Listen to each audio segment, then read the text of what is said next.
Hello students, welcome to Legacy IAS Academy. In today's video, we are going to discuss about a company that is making the news headlines. The company is called as DeepSeek. The company is seen to be disrupting the AI sector, that is the artificial intelligence sector, by launching its own platform that is similar to ChatGPT, but the company has been able to launch and make this model using much more lesser amount of resources. So let us try to understand this in more detail. Now, the DeepSeek, which is a Chinese company based in the Hangzhou region of China, it is threatening to upset the entire technology world order, especially related to the AI and machine learning. The company has attracted attention in the global AI circle, especially after it published a notification where it has claimed that the training of DeepSeek V3, that is overall we can say the model that is powering its OpenAI platform, it has been able to overall train it by using less than $6 million worth of computing power from NVIDIA H800 chips. And also it has then overtaken the rival ChatGPT, as we know today, that was launched in year 2022, is today the largest OpenAI platform. So it has become today, even it has surpassed ChatGPT, and it has become the top rated free application available on the Apple's App Store in the United States. So ChatGPT is going to face a lot of competition, stiff competition in the coming days as well. Now, it is not only in terms of the costing of training, but also if you look at this performances or the major LLM, that is a large language model, it is seen to be performing much more better than its predecessors such as ChatGPT. For example, if you look at the MLL model and if you look at the performance using MMLU stand for the Massive Multitask Language Understanding. In this context, we can look at the major creators, AI creators such as OpenAI, that is behind ChatGPT. Then you have Google's own AI version, then you have Meta, then Chinese Microsoft, Anthropic, and all that. Now, if you look at here, three major examples we can take. First of all, you have the ChatGPT O1, and then we have O1 Pro, then we have DeepSeek R1. If you look at the performance as measured recently in the month of January 25, you can see in terms of the MMLU, it is DeepSeek R1 is performing much more better, or if not better, then at least and par or at par with the ChatGPT, and even that is coming at significantly low cost. That is why this particular company, which is behind the launch of the DeepSeek R1, is believed to be one which will create a kind of destruction, or we can say creative destruction in the field of artificial intelligence. Now, if you look at the late 2022 was the time when the OpenAI came up with a ChatGPT, and after this, within a Chinese sector, there was a lot of scrambles, a lot of rumbling that began, where they rushed to create their own chatbot powered by the artificial intelligence. But all of these initial attempts by many of the Chinese companies were not able to deliver the required result, or what you can say as expected result. And in this context, the largest attempt was made by Baidu, a well-known search engine that is functioning in China. So there was a large-scale disappointment as well in the China, because the gap between the US based companies and their AI and Chinese AI capabilities seem to be tremendous, and something that it seemed at that time China will not be able to fill it. So now the DeepSeek, if you look at both the quality, as we have talked about from the past graph, as well as the cost efficiency, now this has flipped the entire narrative on its head, and now it seems that now the Chinese companies are going to take the lead in the area of AI, far putting all the American companies far behind. So DeepSeek V3 and DeepSeek R1, both of these models that has been launched are on par with OpenAI as well as Meta. We know that is the company led by Mark Zuckerberg. Meta's most advanced model. That is what at least the Chinese startup, the DeepSeek, is or has kind of claimed. Now, if you try to understand the cost effectiveness, so as per the report published by DeepSeek, it says that the Chinese company is able to use this large language model LM at 20 to 50 times cheaper than the OpenAI O1 model, depending on what kind of task we are performing. So not only it is on par or at in most cases better, but also it is cheaper to use.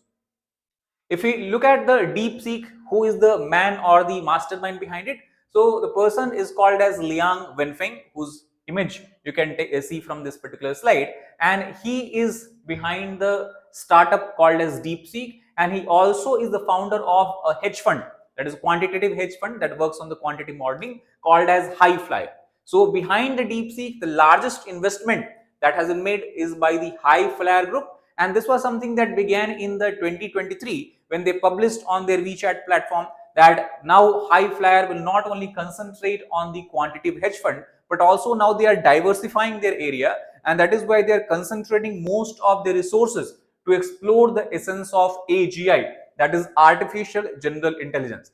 In simple term, if you ask that what is artificial general intelligence, so it has been defined by OpenAI and Meta as such kind of artificial intelligence which is much more better, or we can say it surpasses the human ability in performing economically valuable tasks. So that is how we can, what we can call as the AGI, or artificial general intelligence. And it is during these time Highflyer has invested heavily in the DeepSeek and has come up with the recent platform. Now, Highflyer also owns patents related to the chip clusters used to train the AI models, and according to the Chinese corporate record. And as of now, it is believed that they have used 10,800 chips. However, many critics argue, and many experts even argue, that this is not the real number of chips. They might have been using even higher number of chips, but they will not accept it, obviously, because it can cause much more heavier sanctions by US and export control by US on the Chinese export or Chinese import of the chips to the China. Now, in this context, we also can take a look at the overall viewpoint of Chinese government, how they are seeing the development of a private company and their AI model. So obviously, the Chinese government has acknowledged it, and the example evidence of this we can see from the fact that the founder of DeepSeek, we have discussed, Liang, he attended a closed door symposium that was restricted for the businessman, high level businessman and the expert, and this symposium was hosted by none other than the Chinese premier Li Qiang, as we can see from this photograph here. So at the highest level of the Chinese government, meeting has taken place between the founder of DeepSeek and the premier of China. So Beijing's policy, if we talk about why Chinese government is so much interested in this, so it is because it also confirms and helps in the Beijing's policy of overcoming Washington's export control and achieving self-sufficiency in strategic industries like artificial intelligence. Few days back, we have came up with a video where I had talked about that how US is tightening its export control in the AI sector, specifically for China, and also they are limiting the area where Chinese businesses or Chinese citizens can work in US in the field of artificial intelligence. So that is something kind of barrier which Chinese government also is trying to surpass. Now, if we try to understand what is the point or key takeaways for India in this regard. Now, we know that in coming days, the Prime Minister of India, Narendra Modi, is going to meet with the Donald Trump, the President of the United States, and at this time, many experts argue that it is right time for the Indian establishment and diplomatic establishment especially to get its sums right in assessing the implications of the AI race, which seems to have started between the two major rivals, that is China and United States. And also many experts have equated it, the development of DeepSeek's AI model, as a kind of strategic significance. It is something that they are also referring as the Sputnik movement.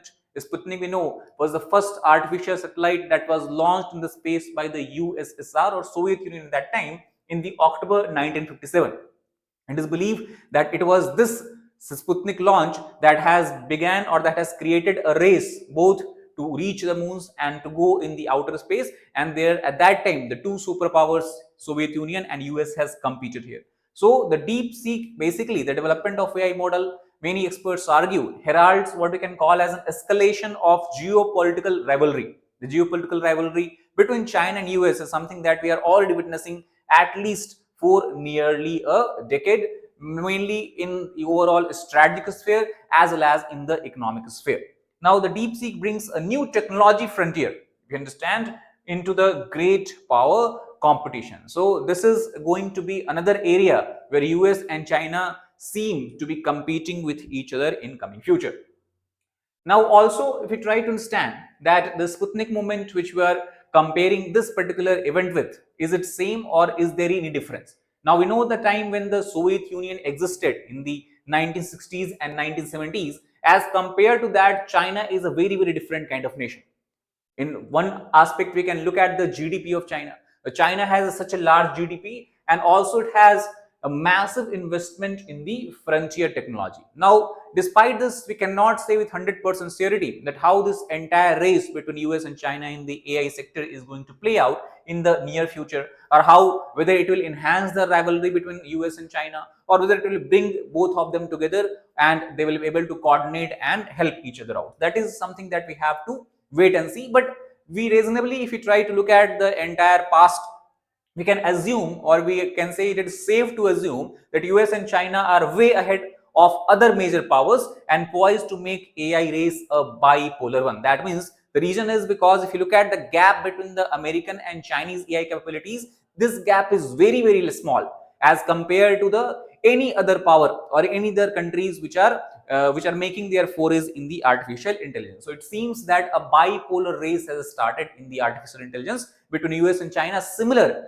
to a bipolar race that began in the 60s and 70s to reach to the outer space and moon between US and Soviet Union. That is why the moment or the event of the DeepSeek is being referred as Sputnik movement. Now, opportunities are there as well for the middle powers. Middle powers means we can talk about India or many European nations, for example, let us say France. Now, what is the lesson that these countries can take is that money is not the only factor that influences the innovation or the creation and development of artificial intelligence. Largely, money does not define capacity or love for innovation.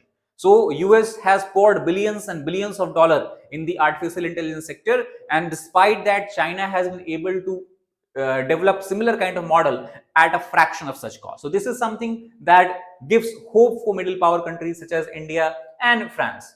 Now also we try to understand that now the countries cannot afford to lose time. It is a correct time, or it is the right time for India and France and other countries to join their hand together. And they cannot, if they cannot keep pace with the US and China, at least they could do enough to stay in the AI game, so that the race does not become completely bipolar one, rather it has a multipolar alienation. Now also here India and Europe shares the same interest, because both of them believe in having artificial intelligence which is sovereign in nature. So sovereign AI is the area where both of this can work upon. However, most prudent thing right now will be to have such kind of a strategy that emphasizes both cooperation with the US and independent development of AI. And this is the area that India needs to focus upon. Now, if we talk about the US and India participation in the artificial intelligence, now during the Joe Biden's presidency, US has shown certain interest in that. But there are certain concerns. For example, the first concern was that if US opens up partnership with India and start engaging in the transfer of technology, information, innovation, innovative products and all that, there was concern that from India, the leakage of technology can happen to Russia, because you know that India and Russia has enjoyed a long-standing durable partnership. And it was this concern that has created a barrier between we can say full-scale cooperation between India and United States. Now here India has to play its hand very, very thoughtfully, because though it seems that the AI world may never become multipolar, it will always remain bipolar, there would be a considerable room for other players capable of research, development and innovation if they follow a partnership model with United States, and European Union can also get involved here. So here it is very, very important that there is going to be a tough time where decisions has to be taken at the highest level, that how India overall we can say balances and manages this relation between the US and Russia, how it can ensure United States that any kind of leakage from India to Russia as far as the AI based technology is concerned will not happen, will not take place. If India is able to convince United States, especially, that seems very challenging in the Trump's presidency, but nonetheless, if we are hopeful that if we are able to do so, then India obviously can get benefit from the partnership model. Now, other point that can come into mind is that is there any possible cooperation between US and China, or will always these rivals remain rival even in the AI sector? Now, there can be many things that happen, but many of the experts and even people in the government in both countries, US and China, believe that two sides should now cooperate on the AI for the benefit of the world and in the manner American and Russia did in the outer space. Because we know that even though Soviet Union and United States had been in the space race for almost 4 or 5 decades, the best example of their cooperation we can see in the International Space Station, where the cosmonauts, where the scientists from both countries have collaborated well. So Overall, what we can say is they started a dialogue on AI to prevent its misuse and potential destabilization of nuclear deterrence in the AI age. And there will be no other possibility but to cooperate only if in the future the proliferation of AI's military application began to take shape. So they're on the same line of nuclear control treaty that the Soviet Union and later on its successor state Russia has signed with the United States. Similar kind of cooperation we can see where US and China may come together to create a set of rules that will govern the use and spread of artificial intelligence, because these are going to be the only countries in the near future who will have hegemony and monopoly in the AI sector. Now, here India also has to learn lesson from the past, especially from the nuclear blunder that many strategic experts argue India committed. Because you know that when US, USSR and several other European countries were on the path of developing nuclear weapon, India found itself on the wrong side of this line. These were driven by several factors, such as India's leadership were ideologically confused that whether atomic weapon, nuclear weapon development should be supported by India or whether it should be opposed given its catastrophic effect that India has seen during the World War II in the Japan, Hiroshima and Nagasaki. Second, there were a larger degree of policy incoherence in that time administrations, and there were also geopolitical sentimentalism. So all these have restricted development of nuclear capabilities of India in the earlier time. So a lot of precious time was lost, and finally we mend our base and we were able to develop ourselves as a nuclear capable state in the 1998. So India should not commit the same mistake again. Rather, it should define its strategic interest in the AI domain clearly and as soon as possible, and also it should ensure that it remains the part of shaping of the global governance of AI rather than a mere subject of it. That is what we have seen in the case of nuclear policy, the global nuclear policy, where we remain a kind of left out state. So this is something that we have to learn from. So that is all about this particular video. I hope you got the gist of the particular changes that has happened in the artificial intelligence sector coming from the China, and how India should learn lesson from it, understand it and make its policy and prudent line. So that is all about this particular video. Thank you very much.